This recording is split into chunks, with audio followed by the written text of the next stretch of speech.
Good afternoon, I'm Sean Yao, and this is One News Now. President Bongbong Marcos says the government has no plans to privatize the Nino Aquino International Airport. This runs contrary to what Transportation Secretary Jaime Bautista said about there being talks to hand over the NAIA to the private sector. Marcos Jr. recalled discussing the airport with Bautista, but the president said that the DOTR chief probably misspoke or was misinterpreted. However, Marcos Jr. did say that the government is looking to hire a foreign private company to manage traffic and to ease movement in the country's main gateway. You cannot privatize an airport to begin with. They cannot own the airport. A private firm cannot own the airport. At most, we will have a management contract. Come in and manage the airport. And they say that without changing anything, without changing, without new equipment, without building a new runway, that they can increase the traffic from what is presently. The Social Security System, or SSS, clarifies that employers will be shouldering the mandatory contribution hike that was implemented last week. In an interview with One Balita Pilipinas, SSS spokesperson Marisa Mapalo said that employees should not see a deduction in their salaries since employers will cover the 1% additional contribution.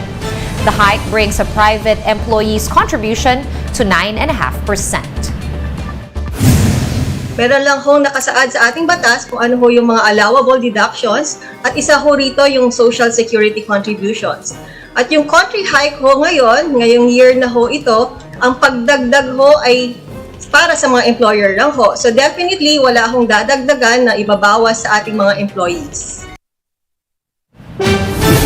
In other news, the Foreign Affairs Department is planning to file a diplomatic protest on the alleged harassment on Filipino fishermen by the Chinese Coast Guard. This occurred off the Ayungin Shoal on January 9. In a statement, the DFA said that they're just waiting for official reports from the military and other law enforcement agencies, which will serve as the basis for the protest. The agency also notes that the Ayungin Shoal is well within the country's exclusive economic zone, which means Filipinos are free to exercise their fishing rights in the area. The Philippine Coast Guard had earlier reported a Chinese Coast Guard vessel driving away a Filipino fishing boat on January 9, just days after President Marcos's visit to China. SIM card wholesalers are now complaining of low sales following the implementation of the SIM registration law. The Department of Information and Communications Technology Secretary Ivan Uy said that thousands of SIM cards from wholesalers remain unsold and are nearing expiration dates. Under the law, expired and unsold SIM cards will have to be destroyed. But Secretary Uy assured that they are working with telcos to address the issue. The agency has logged over 20 million registered SIMs so far. There are SIM card wholesalers that have bought thousands of SIM cards and now they're not able to sell it, and it's going to expire because if they are not able to sell it and it doesn't belong to any person yet, baka maputol. We're pausing for a quick break, but One News will be back with more stories after that. Keep it here.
Welcome back to One News Now. I'm Sean Yao.